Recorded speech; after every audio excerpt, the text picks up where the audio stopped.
So guys, this is the next stability of tenure of personals means stability of employees. कोई भी company अगर ऐसे decisions लेती है कि उसके एम्प्लॉयज़ जल्दी जल्दी बदलते रहते हैं तो वो अपने पैर पे कुल्हाड़ी मारने का काम कर रही है, राइट? क्योंकि आप जिस भी एक एम्प्लॉय को रिक्रूट करते हो तो आप उसको अपनी जो आपका इन्वायरमेंट है, वर्किंग स्टाइल है ना, attitude of your company work force वो है, उसके लिए ट्रेन करते हो, उसके लिए उसे मोटिवेट करते हो, उसको टाइम लगता है उस एक एनवायरनमेंट में काम करने और सीखने और अपने आप को वहाँ पे फिट करने के लिए। और जब वो फिट होके आता है, जब आप उसको लगभग 6 से 7 महीना हो गया होता है, तभी कंपनी जो है उसे दूसरी डायरेक्शन में मूव कर देती है, या तो फायर कर देती है या फिर जो है वो उसके जो डेस्क है, जो डेजिग्नेशन है या जो उसका वर्किंग फील्ड था उसको चेंज करवा देती है। ठीक है, कोई बैंकिंग में काम कर रहा था तो उसे मार्केट में डाल देते हैं, कोई मार्केट में काम कर रहा था तो उसे बैंकिंग में डाल देते हैं, व्हाटएवर, सो कुछ भी। मतलब ये अगर ऐसा किया जाता है तो कंपनी वाकई में अपने पैर पे कुल्हाड़ी मारने का काम कर रही है। देखो, कोई भी एक एम्प्लॉय अगर जॉब करने के लिए जाता है तो उसे चाहिए स्टेबिलिटी, उसे चाहिए security of the job. Salary एक चीज़ है कि वो मंथली आएगी, लेकिन कितने मंथ आएगी पहले ये सोचने वाली बात आती है ना। सैलरी आएगी 50,000 रुपया महीना, ठीक है, लेकिन कितने महीने आएगी ये एक एम्प्लॉय के मन में अगर बसा रहता है कि मैं कभी भी निकल सकता हूँ, तो शायद वो गलतियाँ करना शुरू कर देता है ना।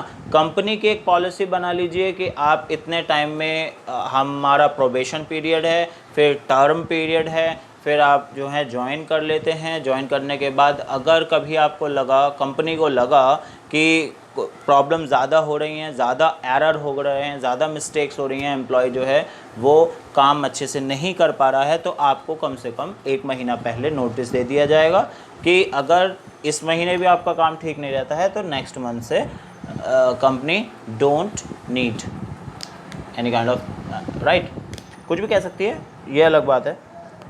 तो अगर ऐसा होता है तो जो एक एम्प्लॉय है वो भी थोड़ा सिक्योर फील करने की कोशिश में अच्छी काम करेगा। और हर एक कंपनी, ये कंपनी के लिए एडवाइस है, एम्प्लॉय के लिए एडवाइस नहीं है। ये जो प्रिंसिपल है वो कंपनी को फॉलो करना चाहिए कि उसके एम्प्लॉयज़ की एक स्टेबिलिटी बनी रहे, वो ये कोशिश लगातार रखे कि उसके एम्प्लॉयज़ जल्दी जल्दी ना बदले जाएं, क्योंकि जो ट्रेनिंग कॉस्ट है वो खर्च करनी पड़ती है हर एक एम्प्लॉय पर इक्वली। आप जल्दी से जो है फायर करते हैं, उसका डेजिग्नेशन चेंज करते हैं, तो क्या होगा, एम्प्लॉय को पर जो आपने कॉस्ट खर्च किया था वो बेकार चला जाएगा। और कोई भी कंपनी नहीं चाहती है कि उसका एक भी रुपया बेकार जाए।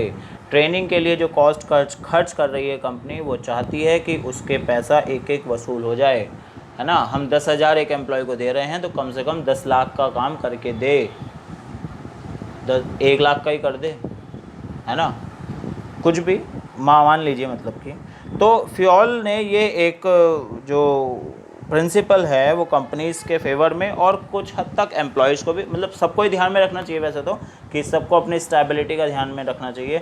खुद एम्प्लॉय को भी सोचना चाहिए कि मुझे ये प्रिंसिपल फॉलो करना है ना, मैं जल्दी से जॉब चेंज ना करूं। अगर कोई एम्प्लॉय जल्दी जल्दी जॉब चेंज करता है तो उसका कोई करियर फील्ड या उसका जो एक्सपीरियंस है वो नहीं रहेगा, है ना। वो ज़बरदस्ती में गिनवाता रहे कि 3 महीने वहाँ कर लिया था, 4 महीने वहाँ कर लिया था, 6 महीने वहाँ कर लिया था, कि इतने सारी कंपनीज में काम कर चुका हूँ। अरे भैया तुम टिके कहाँ पे हो, है स्टेबिलिटी है कुछ अंदर नहीं है। तो ये मतलब है, समझ में आया। अगर कंपनी के पॉइंट ऑफ व्यू से देखेंगे आप, तो कंपनी का पॉइंट ऑफ व्यू ये कहता है, या जो फ्योल एडवाइस कर रहा है कंपनी को, कि कंपनी लगातार ये कोशिश करती रहे कि उसके एम्प्लॉयज़ स्टेबिलिटी और सिक्योरिटी दोनों चीज़ों को फील ना करें, कि मतलब उनको एक इस तरह से कोई कमी महसूस ना हो कि मैं स्टेबल हूँ या नहीं हूँ, मैं सिक्योर हूँ या नहीं हूँ, है ना। ये कंपनी का नज़रिया है। कंपनी को ये सोचना होगा कि उसके जो एम्प्लॉयज़ हैं उनके कंटिन्यूस ट्रांसफ़र ना हो, उनके कंटिन्यूस टर्मिनेशंस ना हो, ठीक है। एक एब्सोल्यूट जॉब सिक्योरिटी वर्कर्स को प्रोवाइड कराना, एक अच्छा एनवायरनमेंट प्रोवाइड कराना, एक वर्किंग एटमॉस्फेयर देना उनको, है ना, टेंशन फ्री रखना, ये कंपनी का एक प्रिंसिपल होना चाहिए, उसको इसको फॉलो करना चाहिए, है ना। In the absence of this principle क्या होगा? Wastage of money and time, दोनों चीज़ें हैं, है ना, will made due to high labour turnover, increase rate of termination and fresh recruitment in your company, right. तो इसलिए फ्योल का एडवाइस है कि आप जल्दी जल्दी जो है अपने एम्प्लॉयज़ का ट्रांसफ़र और टर्मिनेशन ना करें। समझ में आ गया है?